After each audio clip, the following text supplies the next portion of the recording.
वो मर्द नहीं जो डर जाए हालात के खूनी मंजर से, वो मर्द नहीं जो डर जाए हालात के खूनी मंजर से। जिस हाल में जीना मुश्किल हो उस हाल में जीना मर्दी है, जिस हाल में जीना मुश्किल हो उस हाल में जीना मर्दी है। हमारे जिस्म जख्मों से जोड़ सही तुम अपने शिकस्ता तीर गिनो, हमारे जिस्म जख्मों से जोड़ सही तुम अपने शिकस्ता तीर गिनो। खुद अहले तरकश बोलेंगे ये बाजी किसने हारी है, खुद अहले तरकश बोलेंगे ये बाजी किसने हारी। ये बाजी हक की बाजी है, ये बाजी तुम ही हारोगे, तुम ही हारोगे। मेरे अजीज दोस्तों और बुजुर्गों, बताओ कांग्रेसियों, नरसिम्हा राव तुम्हारा पप्पा था या नहीं था, बताओ। याद रखो मेरे भारत के सेकुलर हिंदू लोगों, भाइयों और बहनों, याद रखो मेरे मुल्क के दलितों, आदिवासियों, जो नफरत को नहीं मानते, जो मोहब्बत को मानते हैं, आज आपको खड़े होना पड़ेगा। इस देश को बचाना है, इस मुल्क को बचाना है। वफा के रास्ते के सब मुसाफिर गवाही देंगे कि तुम खड़े थे, तुम खड़े थे। शहर का सूरज गवाही देगा। जब अंधेरों की कोख से निकलने वाले ये सोचे थे, जब अंधेरों की कोख से निकलने वाले ये सोचे थे, ये सब मसीहा मर चुके हैं, मगर तुम खड़े थे, तुम खड़े थे। क्या तुम नहीं समझ रहे कि ये बच्चा नूरुल हसन तुम्हारा भाई था? क्या तुम ये नहीं समझ रहे कि जुनैद नसीर तुम्हारे भाई थे? क्या तुम ये नहीं समझ रहे कि नूह में घर टूटा तो तुम्हारा घर था? नहीं, अरे मोदी हो या राहुल हो, मैं भी तुम्हारे बराबर हूं। ये कांग्रेसी ऐसे हैं, समाजवादी, लालू की पार्टी। अरे तुम लफ्ज मुसलमान का नाम लेने से डरते पार्लियामेंट में। मैंने खड़े होकर कहा कि मुसलमान खवातीन को, ओबीसी खवातीन को रिजर्वेशन मिलना चाहिए। ना क्यों यहाँ हैदराबाद को आओ, दो हाथ हम आजमा लेंगे, पंजा आजमा लेंगे, आ जाओ। कहां वायनाड जाते प्यारे, आओ। भारत की पार्लियामेंट में एक बीजेपी का एमपी, एक मुस्लिम एमपी को बकवास, गंदगी, गाली देता है, एक एक बात। मैंने क्या क्या बात बोलता है। लोग कह रहे हैं नहीं पार्लियामेंट में नहीं बोलना चाहिए था। अच्छा, पार्लियामेंट में नहीं बोलना चाहिए था? बोले कि नहीं उसकी जबान खराब थी। अच्छा, जबान खराब थी? अरे ये तो अवाम का नुमाइंदा है ना, तुमने इसको वोट डाला। जब अवाम इतने लोगों को मार रही है, जुनैद नसीर को जला रही है, नूह में घरों को 300 साढ़े 300 घरों को बगैर कानून के ड्यू प्रोसेस को फॉलो किए घरों को तोड़ दिए, धर्म संसद में गालियां दी जाती हैं मुसलमानों को, रेप की धमकियां दी जाती हैं, तो ये तो तुम्हारा नुमाइंदा है। उसने गालियां दी, अच्छी जबान इस्तेमाल नहीं की उस बीजेपी के एमपी ने। अरे वो तो गोडसे की बात कर रहा था, वो नाकाबिल कबूल है। हम तो रोज सुन रहे हैं ना इनको गाली। मैं जानता हूं, मेरी उम्र 8-9 साल या 10 साल की थी, हमारा घर हैदरगुड़े में था, पुराना घर।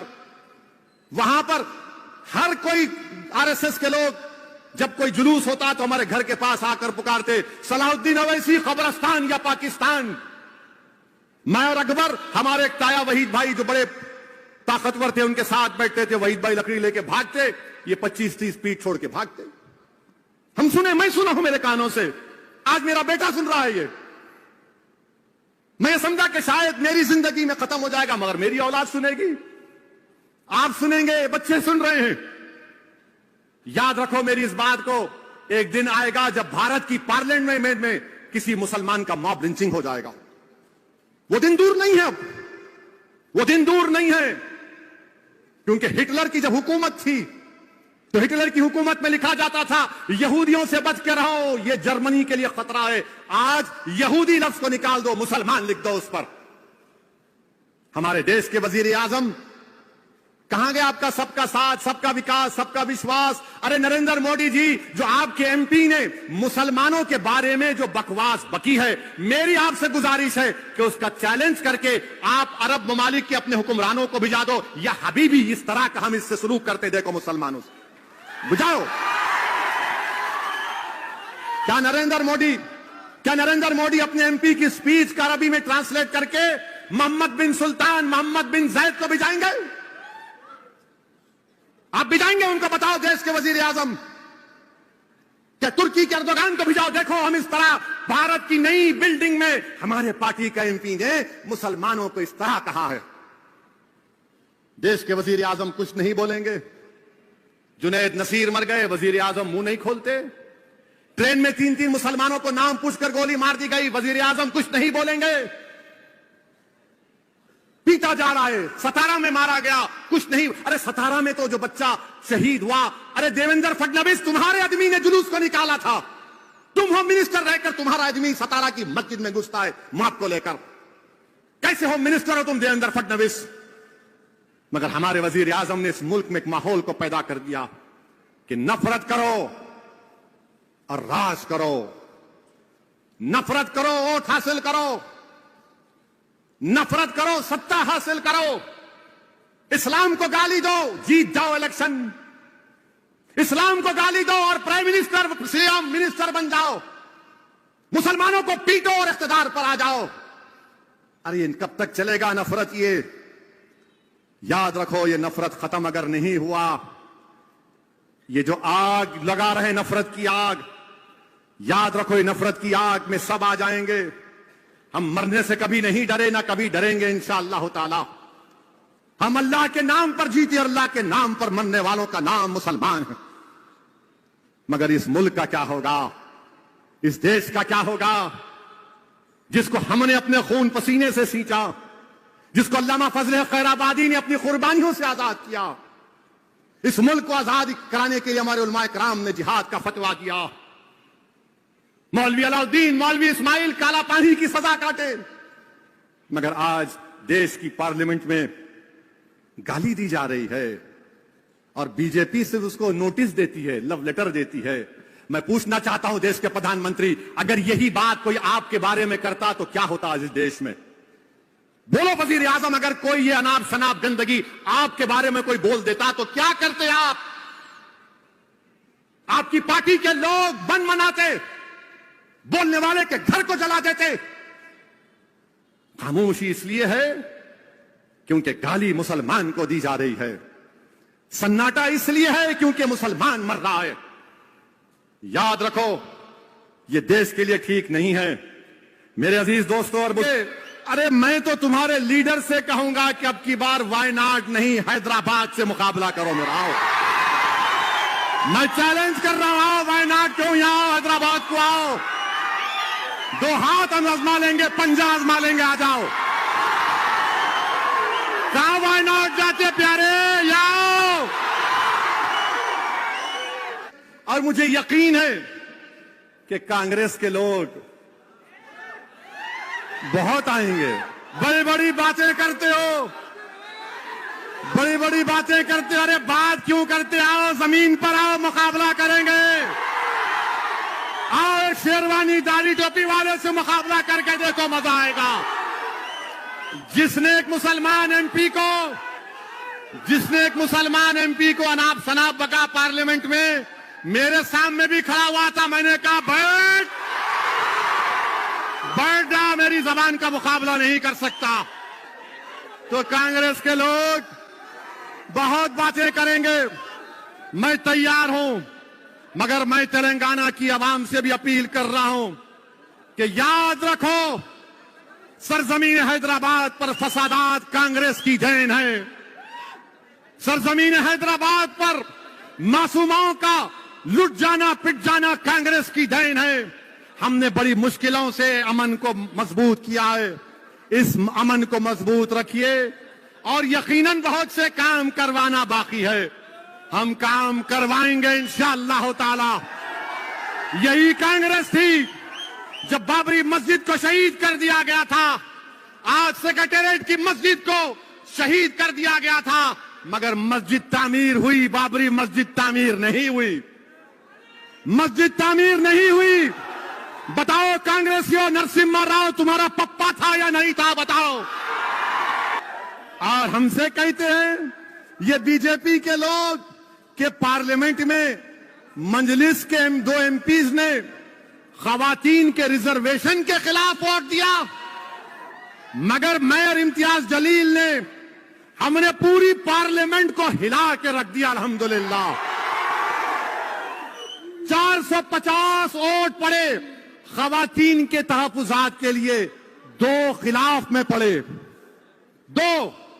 स्पीकर साहब ने कहा ओवैसी साहब आप 2 हैं, आपके साथ कोई नहीं है। मैंने कहा मेरे साथ अल्लाह है, हमारे साथ अल्लाह है, हमारे साथ अल्लाह का हबीब है, हमारे साथ अहले दिल की दुआएं हैं। और ये बोलते हैं मैंने बता दिया कि महिला खवातीन का रिजर्वेशन अगर होगा तो मुसलमानों को भी खवातीन को मिलना चाहिए, ओबीसी समाज की खवातीन को भी मिलना चाहिए।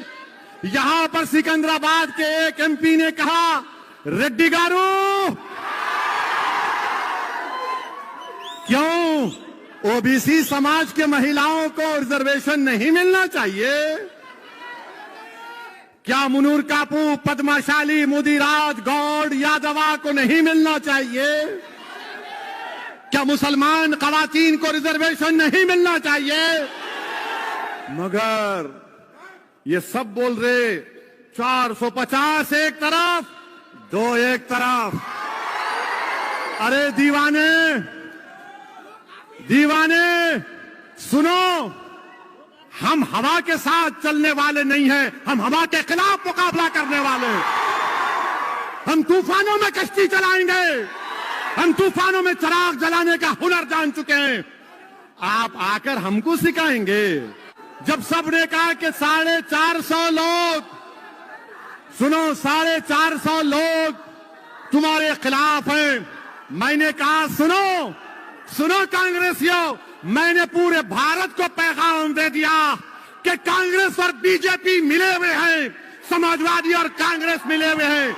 मैंने बता दिया कि मैं खड़ा हूं मोदी के खिलाफ और तुम मिले हुए हो। 450। हम जब बोलते हैं क्या बोल रहे हैं? 2 महिला का मुसलमान महिला नहीं है? क्या ओबीसी की महिला नहीं है? मेरे भाई 17 लोकसभा के इलेक्शन हुए, 520 खवातीन एमपी बनी, कितनी मुसलमान बनी? सिर्फ 25 मुस्लिम खवातीन एमपी बने। 8,992 एमपीज बने 17 लोकसभा में। कितने मुसलमान बने? 500। मैं जिम्मेदार हूं। अरे मैं तो लड़ रहा हूं कि मेरी आवाज जाए पार्लियामेंट में। मैं तो लड़ रहा हूं कि हमारी नुमाइंदगी पार्लियामेंट में जाए, असेंबली में जाए। इसीलिए मंजलिस से नफरत है। जो लोग बोलते मंजलिस क्या करी? अच्छा, ये राजस्थान, मध्य प्रदेश, छत्तीसगढ़ में तुम्हारी गवर्नमेंट थी, कितना बजट है मुसलमानों का? बोलो बोलो राहुल गांधी, कितना बजट है? यहां 2200 करोड़ है, राजस्थान में 250 करोड़ है। आबादी एक ही है, जितने मुसलमान राजस्थान में उतने तेलंगाना में। वहां 2200 या वहां 250 या 2200 क्यों? क्योंकि यहां पर आप हैं, आप मुत्तहिद हैं, आप में सियासी शऊर है, आपकी जमात है, आपकी एक सियासी पहचान है।